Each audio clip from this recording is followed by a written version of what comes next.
टांगी सालेपुर निर्वाचन मंडलीर जड़े युव संगठक बदनाम करने तांको नाम रे फेसबुक माध्यम एक भित्तिहीन गुजब को पोस्ट करने सामना को आसी। सूचना अनुसार 2 दिन हम टांगी सालेपुर समेत समग्र राज्य रे सोशल मीडिया रे हिमांशु महांती को नाम रे एक मिथ्या गुजब घूरी बुलुछि। ଏହି ଗୁଜବ ମାଧ୍ୟମରେ ତାକୁ କିଛି କୁଚକ୍ରୀ ଗୋଷ୍ଠୀ ମିଥ୍ୟା ଆରୋପ ଲଗାଇ ବଦନାମ କରିବାକୁ ଉଦ୍ୟମ କରୁଛନ୍ତି। ଏହାର ମୁଖ୍ୟ କାରଣ ହେଉଛି ସେ କିଛି ଦିନ ହେବ ବିଜେଡି ଦଳର ରାଜନୀତିରେ ସକ୍ରିୟ ଅଂଶଗ୍ରହଣ କରିବା ସହ ଟାଙ୍ଗୀ ସାଲେପୁର ନିର୍ବାଚନ ମଣ୍ଡଳୀର ବିକାଶ ପାଇଁ ସଂଗଠନକୁ ସୁଦୃଢ଼ କରୁଛନ୍ତି। ତେଣୁ ଏଥିରେ ହିଂସା ପରାୟଣ ହୋଇ କିଛି ରାଜନୈତିକ କୁଚକ୍ରୀ ଗୋଷ୍ଠୀ ମିଥ୍ୟାର ତାଙ୍କର ଗାଡ଼ି ନମ୍ବର ଓ ନାମକୁ ବ୍ୟବହାର କରି ସୋସିଆଲ ମିଡ଼ିଆରେ ମିଥ୍ୟା ପ୍ରଚାର ଚଳାଇଛନ୍ତି। ଶ୍ରୀ ମହାନ୍ତି ଏ ସମ୍ପର୍କରେ ସାଇବର ଥାନାରେ ମଧ୍ୟ ଅଭିଯୋଗ କରିଛନ୍ତି। ତେଣୁ ଆଜି ଏକ ସାମ୍ବାଦିକ ସମ୍ମିଳନୀ ମାଧ୍ୟମରେ ସେ ଜଣାଇଛନ୍ତି ଯେ ଏହା ଏକ ମିଥ୍ୟା ପ୍ରଚାର ଅଟେ। ସେ ବର୍ତ୍ତମାନ ନିଜ ଘରେ ଅଛନ୍ତି ଏବଂ ସୋସିଆଲ ମିଡ଼ିଆରେ ଭାଇରାଲ ହେଉଥିବା ଗାଡ଼ିଟି ମଧ୍ୟ ତାଙ୍କ ବାସଭବନରେ ଅଛି। ତେଣୁ ଏ ଘଟଣାକୁ ସେ ସମ୍ପୂର୍ଣ୍ଣ ଖଣ୍ଡନ କରିବା ସହ ଏଭଳି ହୀନ ରାଜନୈତିକ ପ୍ରଣୋଦିତ ଉଦ୍ୟମକୁ ବିରୋଧ କରିବା ସହିତ ଆଗାମୀ ଦିନରେ ଆଶ୍ରୟ ନେବେ ବୋଲି ହିମାଂଶୁ ମହାନ୍ତି ଏକ ପ୍ରେସ୍ ମିଟ୍ ମାଧ୍ୟମରେ ସୂଚନା ଦେଇଛନ୍ତି। କଟକରୁ ରମେଶ ଚନ୍ଦ୍ର ମହାଳିଙ୍କ ରିପୋର୍ଟ, ଜନତା ଏକ୍ସପ୍ରେସ୍।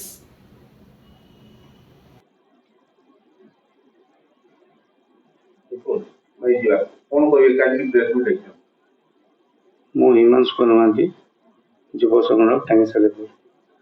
ଆଜି ମୋ ନାଁରେ ଏକ ଗୁଜବ କଥା ଫେସବୁକ୍ରେ ଚାଲିଛି, ଯାହା ମୁଁ ଗଞ୍ଜେଇ ଚାଲାଣ କରିଛି ଏବଂ ମୁଁ ଆରେଷ୍ଟ ହେଇଛି। ଏକ ସରୋଜ ବିଶ୍ୱାଳ ନାମକ ବ୍ୟକ୍ତି ସେ ଫେସବୁକ୍ ଆଇଡ଼ିରେ ପକାଇଛନ୍ତି। ମୁଁ ଏହାକୁ ଖଣ୍ଡନ କରୁଛି ଏବଂ ଏଥିରେ ମୋର କିଛି ନାହିଁ ଏବଂ ମୁଁ କେଉଁଠି ଜାଗାରେ ସିଜ୍ ହେଇନି କି ମୋତେ ମୋ ଗାଡ଼ି ବି ସିଜ୍ ହେଇନି। ତେଣୁକରି ମୁଁ ଆପଣମାନଙ୍କ ପାଖରେ ଜଣାଉଛି ଯେ ଆଜି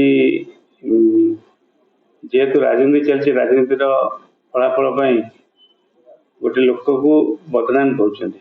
ସେ ବଦନାମ କରିବା ପାଇଁ ହେଲେ ମୋର କିଛି ମନ ଦୁଃଖ ନାହିଁ। ରାଜନୀତି କରିବାକୁ ହେଲେ ଏଭଳି କୂଟନୀତି କରିବା ଆବଶ୍ୟକତା ନାହିଁ।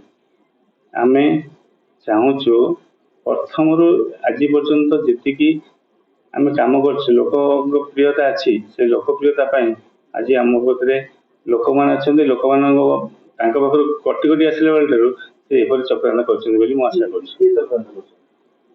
ମୋ ବିରୋଧୀ ଦଳ ଯେଉଁମାନେ କି ବ୍ଲକରେ ପିସି ଖାଉଛନ୍ତି, ପିସିର ହାର ବଢ଼ି ବଢ଼ିକା ଯାଉଛି, ସେଇ ସମୟରେ ଲୋକମାନଙ୍କୁ ମୁହଁ ତ ଜବାବ ଦେବାକୁ ଚାହିଁକି ଆମେ ତାଙ୍କ ପାଖରେ